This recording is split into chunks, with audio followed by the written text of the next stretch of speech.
So transforming refers to mainly three things: moving, scaling, and rotating.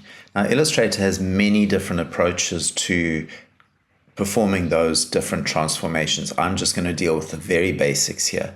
So if I just focus on this yellow object down here, I'll just move into it. So moving objects, if you take your selection tool, a black arrow, and you select something and you click and drag on it, you can move it. You'll notice that it gives me these little smart objects, which allows me to align it with other things. If I hold down Shift while I move, it constrains it to a particular axis, X or Y. Rotating, if I go to a corner and I move a little bit away from the corner, you'll see that I get that hooked arrow. If I click and drag, I can rotate. If I hold down Shift, it's going to snap it to 45-degree angles. Just undo that. Control or Command Z.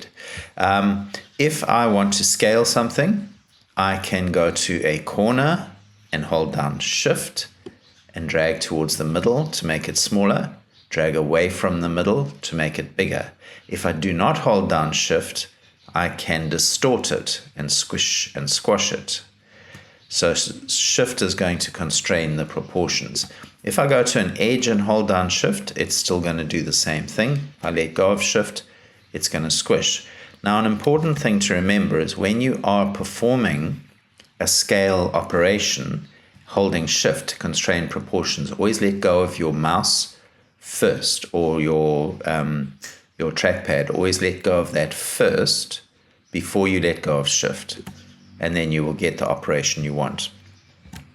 Now, if you hold down Alt on Windows or Option on a Mac and you click and drag, you're going to make a copy of something.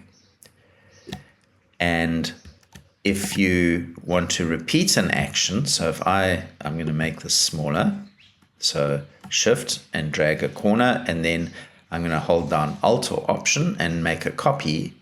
If immediately after that I press Control D or Command D, I can repeat that action. So whatever my last transform action was, Control or Command D will repeat that action. Now, there are other places where you can do transforming from, and you can do it in a more precise way. So you have over here a rotate tool, a reflect tool. I'll discuss reflect in a moment. You have here a scale, a shear tool. You also have a free transform tool. So the free transform tool, you first of all have to select something, and when you switch to the free transform tool, you get a lot of transform options here. So you can do the same thing as before, but you can also choose things like perspective, which means you can adjust and distort the object in various ways. So experiment with that. I'm not going to discuss it in too much detail here. You also have an object transform menu where you can access all of those operations, and you can specifically dial in values and then either make a copy or apply the changes to that object. You also have a transform menu up here, panel up here with transforms, position, scale, width, and height. You also have transform properties in your properties panel, and then also you have window transform.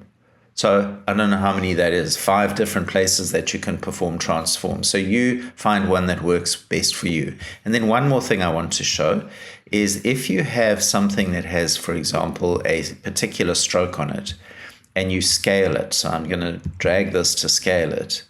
Can you see the way the width of that stroke is remaining the same? And that is being controlled by a special checkbox. So you can go to your transform panel up here, or you can go to your transform panel here to the 3 dots. You see this option here, scale, strokes, and effects. If I put that on and I then scale this object, can you see the way the stroke is getting bigger with the scale of the object? Whereas if I turn it off and I scale the object, the width of that stroke remains the same.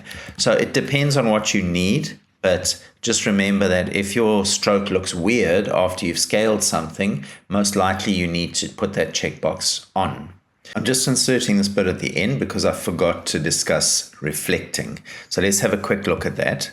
So reflecting is basically mirroring something. And I'm just going to show you the easiest way. There are other ways which involve a little bit more dexterity with your keyboard shortcuts and your fingers, but I think you can grow into that as you learn. But if you want to reflect something, so for example, this, let's take this here. If I want to make a mirror copy of it, you do have a reflect tool here, but I'm going to suggest that you rather go to Object, Transform, Reflect.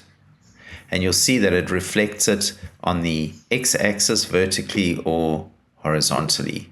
And you have a preview option which shows you what's happening there. And then you can make a copy. So if I press copy, you can see that it makes a copy of that object, and I can then just move that out. So that's, to me, for a beginner, the easiest way to reflect objects.